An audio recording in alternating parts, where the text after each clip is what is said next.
Ang eksaktong petsa ng simula ng Ramadan ay maaaring mag-iba depende sa pagsusuri ng lunar na kalendaryo at pahayag mula sa otoridad ng Islamikong komunidad. Kaya't pinakamabuti na patuloy na sundan ang mga opisyal na pahayag mula sa lokal na mga institusyon ng Islam sa inyong lugar para sa kumpirmasyon ng mga petsa.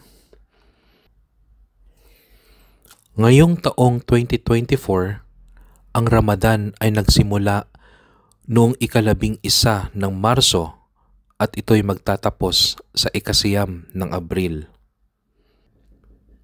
Ang Ramadan ay isang mahalagang buwan sa Islamikong kalendaryo kung saan ipinagdiriwang ng mga Muslim ang pag-aayuno, panalangin, pagsasakripisyo at pagbibigay sa kapwa.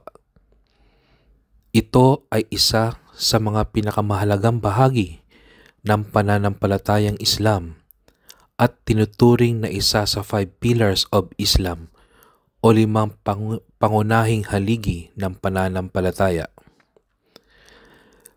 Narito ang ilang mahahalagang impormasyon tungkol sa Ramadan.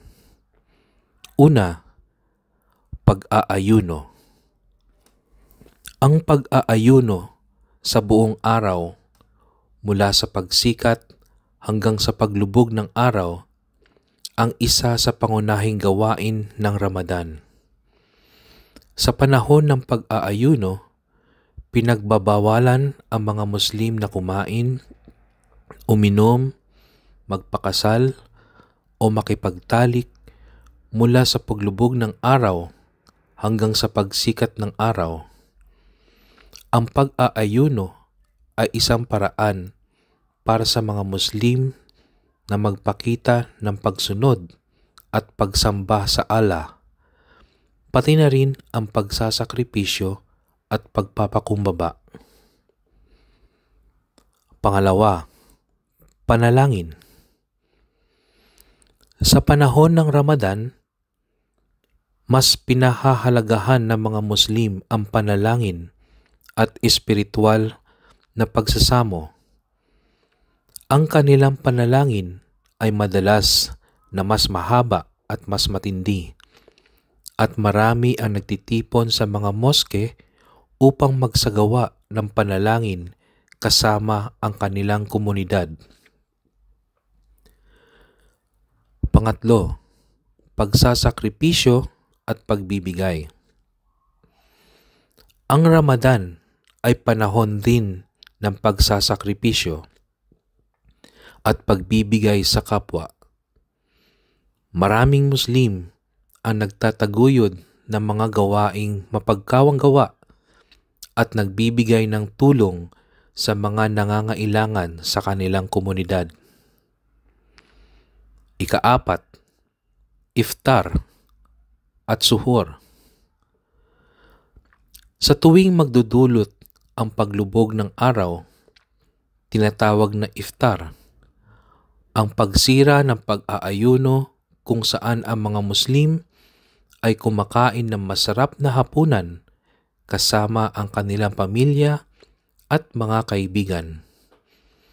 Bago magsimula ang araw, tinatawag na suhur, ang mga maagang mahapunan bago ang pagsikat ng araw upang maghanda sa buong araw ng pag-aayuno.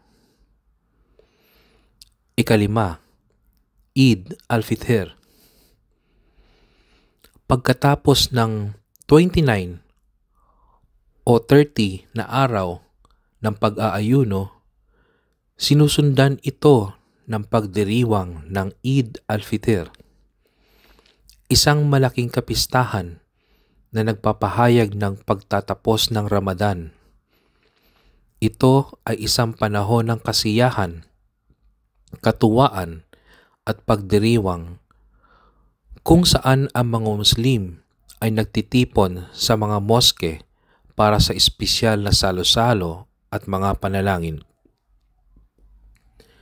Ang Ramadan ay hindi lamang isang panahon ng pisikal na pag-aayuno, kundi isang panahon din ng espiritual na paglago, pagsasakripisyo at pagtutok sa mga banal na halaga ng Islam.